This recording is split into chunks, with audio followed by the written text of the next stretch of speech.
Alam mo, kung nababother ka, ikaw na yung maglinis. Ikaw na maglikpit niyan. Ako yung maghuhugas? Eh, di ba ikaw? Gusto mo pa ulitin ko? Oo, ikaw maglikpit. Pero ikaw yung katulong dito, di ba? Eh, ikaw nangingilam ka eh. Eh, ako naman maglilinis din talaga eh. Sadya pa kalamera ka lang. Kita mo nagpapahinga pa nga ako eh. Kita mo kumakain pa, di ba? Teka, bakit ba galit na galit ka sa akin? Pakalimera ka kasi.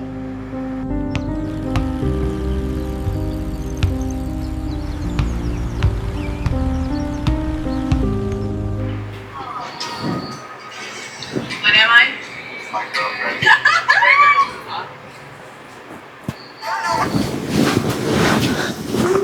Bakit ka parang dito sa... Uy, Pao. Hindi ka man lang ito kumakatok. Alam mo may pinto, di ba? Bukas kasi yung pinto, hindi ba pwede na lang pumasok dito? At saka pwede pa palagay mo Wala ba laman yung utak mo? Kumatok ka kasi may tao dito. Mali kung ba bigla-bigla ka pumapasok.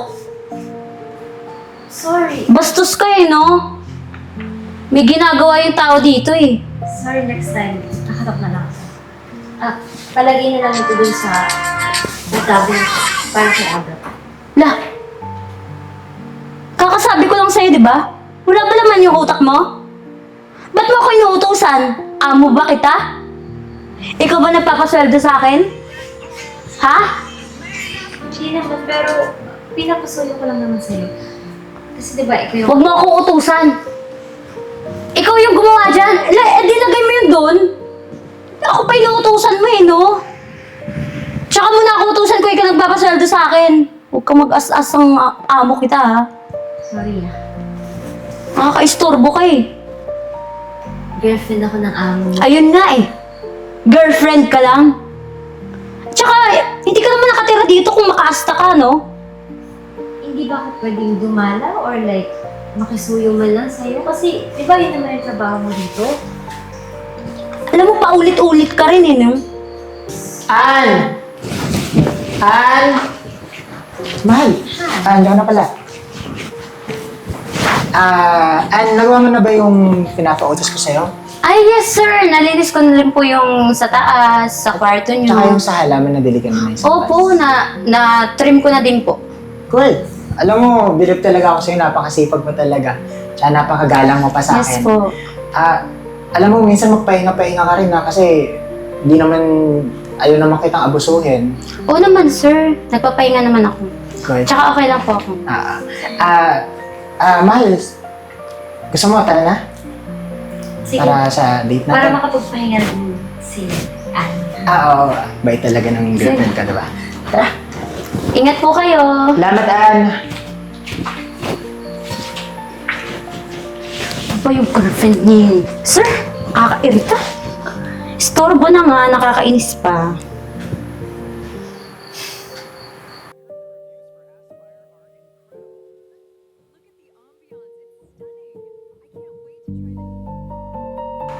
Basta pala ako mag-shopping kanina. Dala ko yung pinabibili mo sa akin. Iniwan ko pala sa bahay. Nabiling mo ba siya kay Ann? Actually, pinapalago ko sa kanya pero Good. Kasi masipag naman talaga yun eh. Tsaka konting sabi mo lang sa kanya, susunod talaga yun. Swerte ko nga na siya yung nakuha naming katulong dito sa bahay namin eh. sigurado ka ba, mahal? Parang Ano? kasi kanina... Parang tamad siya. Pagpasok kasi dun sa bahay mo kanina, makalat, tapos nakahiga lang siya. Tapos pag may pinaparequest ako sa kanya, pinisigawan niya ako. Sigurado ka ba, mahal? Baka naman na-tsempohan mo lang na nagpapahinga siya. Kasi sobrang busy nung tao na yun. Ang dami kong... Actually, nagigilty na nga ako kasi ang dami kong pinapagawa sa kanya eh. Sure ka ba? Sure Kailangan ako. talaga yun? Alam mo, matagal na namin kilala yun. Tsaka alam na yun nila mama. Dati pa lang, magkaibigan kasi yung kumupkup sa kanya, siya yung recommend. Mabait yung maasahan yun. Alam mo, feeling ko mali lang yung timing ng pagpunta mo sa bahay. Pero kanina talaga sinisigawan niya ako. Tsaka sabi niya, Kawan ka, sigurado ka. Baka napataas lang yung boses noon. Hindi ako sinisigawan nun, never ako sinisigawan nun ni Ann. Pero totoo. Totoo yun. Nagsabi ako ng totoo. Hindi ko nga alam bakit ganun yung trato niya sa akin. Parang galit na galit siya sa akin. Sigurado ka ba? Oo, tapos parang pagdating mo, bigla siyang naging mabait. Ah, Oo, palabas yun. alam mo, mahal, hindi kita pinaniniwalaan na. Pero ganito na lang. Kain na lang muna tayo at medyo nagugutom na rin ako. Waiter!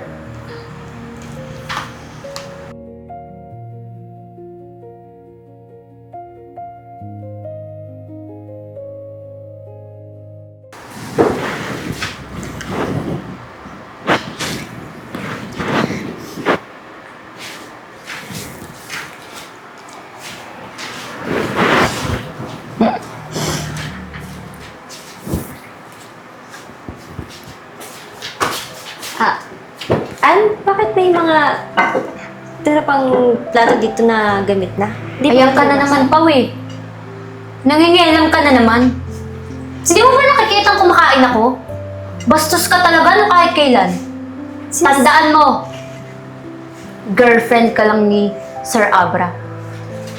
Sinasabi ko lang naman kasi baka maabutan niya to eh. Alam mo naman mainit ang ulo nun kapag may mga kalat eh.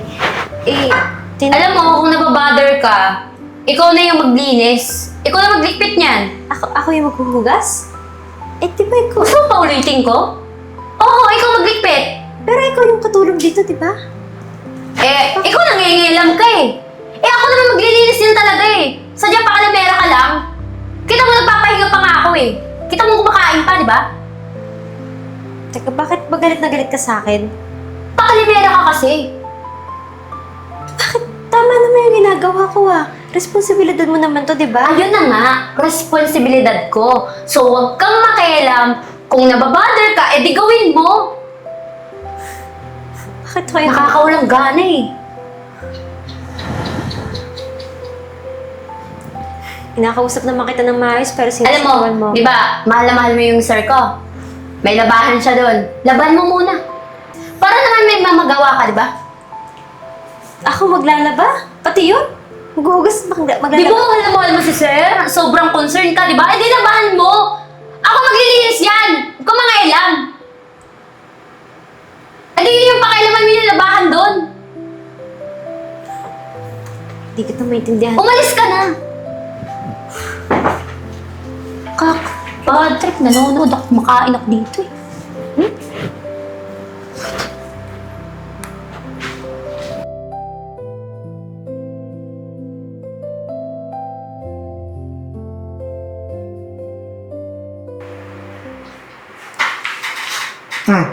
Mahal.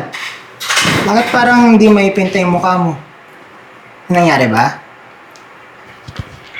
Mahal, yung sinasabi ko nga sa'yo. Si Ann, yung katulong mo.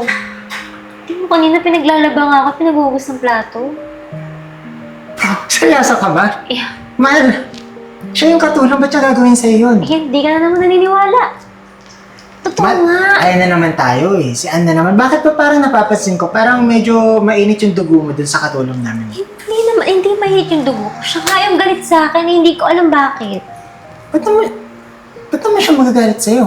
Ewan ko, hindi ko rin alam. Bakit pagdating sa akin, ganun siya. Ano bang ganun siya? Ano ba napapansin mo? Hindi niya ako sinusunod and also, parang galit na galit siya sa akin. Binabalik niya sa akin lahat na sinasabi ko. Promise love, ganun siya sa akin. Ewan ko bakit pagdating sa'yo, parang bait-bait niya. Seryoso ba sa sinasabi mo? O nagsaselos ka lang? Hindi nga. Ba't ako magsaselos doon? Ayaw mo maniwala. O sige, papatunayan ko sa'yo. May plano ako. Paano? Mama ka sa akin, tara. Ayaw mo maniwala ah. Let's see.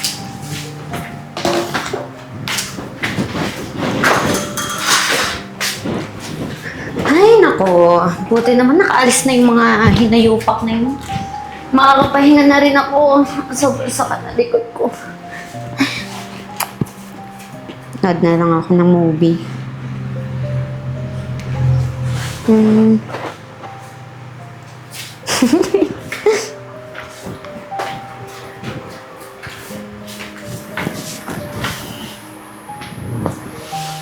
Ann, pwede mabot ng tubig? Ano ba, Pao? Kita mo nakapahinga ako dito, di ba? Nakahiga ako. Tapos ako pa uutusan mo? Ang lapit-lapit ako sina, oh. tubig lang naman kasi ang sakit na ng pako eh. Tsaka, Bahala ka sa buhay mo, ikaw kumuha ng tubig mo. sis naman oh, tsaka di ba, wala ka naman ang gagawin? Meron akong ginagawa, nakikita mo, di ba? Nagpapahinga ako. Tanga-tanga ka ba? Ba't ka naman ganyan nakipag-usap sa akin, Ann? Wala naman akong ginagawa. Eh kasi inuutosan mo ako. Pero, bisita niyo ako dito. Girlfriend ako ng amo mo. Bakit ganyan yung trato mo sa akin? Girlfriend ka lang, di ba? Bakit kung makaasta ka, parang amo kita? Tandaan mo, girlfriend ka lang, di ba? Ikaw kumuha ng tubig mo! Parang wala kang paa. Hindi kita maintindihan. Bakit pag sa akin, Ann! Ay, sir! Kamusta ka? Yung mga pinapagawa ko sa'yo? Sir! Tapos na, sir! Kamusta naman yung pagkikipagkwentuhan mo dito sa girlfriend ko? Ay, sir, close na close kami niya ni Ma'am Pauline. Talaga? nakita mo? Nakita mo sa video call? Yun ba yung close? Ann, tinuring ka namin parang kapamilya. Ano nangyari? Ba't ginagawin mo yung girlfriend ko? Kitang-kita ka sa video call. Nag-video call kami. Tapos yung mga sinasabi mo sa kanya, walang respeto. Ma'am, pasensya na, ma'am. Sir, nagpapahinga lang naman po kasi ako. Ann, hindi rason yun, nagpapalusot ka pa eh. Kahit sinong tao magpapahinga, hindi nagiging bastos. Ano, paano mo nagawa yun, ha? Ang plastic mo. Pasensya na, sir. Alam mo, andyan to na lang. Since matagal-tagal ka na lang din nandito, siguro oras na para kunin mo na yung mga gamit mo at lumayas ka na. Sir, bigyan niyo po ako ng second chance. Ann, Hindi ko na po ulitin. ang daming beses pumunta dito ni Pao. Ang daming beses na chance na sana nagbago ka. Ngayon, kung gusto mo magbago, huwag sa bahay na to. Huwag sa amin. Sa ibang tao. Kaya katulad ng sinabi ko, kunin mo na yung gamit mo at umalis ka na. Alis!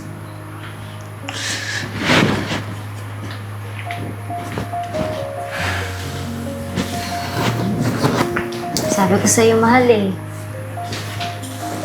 Mahal, sorry hindi ko kasi in-expect talaga na ganun yung magiging asal niya sa'yo eh. Kasi hindi ko talaga alam na ganun yung trato niya. Eh, ang tagal ko na kasing kilala yun eh. Patawarin mo ako, mahal, hindi ako agad naniwala sa'yo. Okay lang, gumana naman yung plano natin eh. Buti nga, nakakol pa tayo eh. Hindi.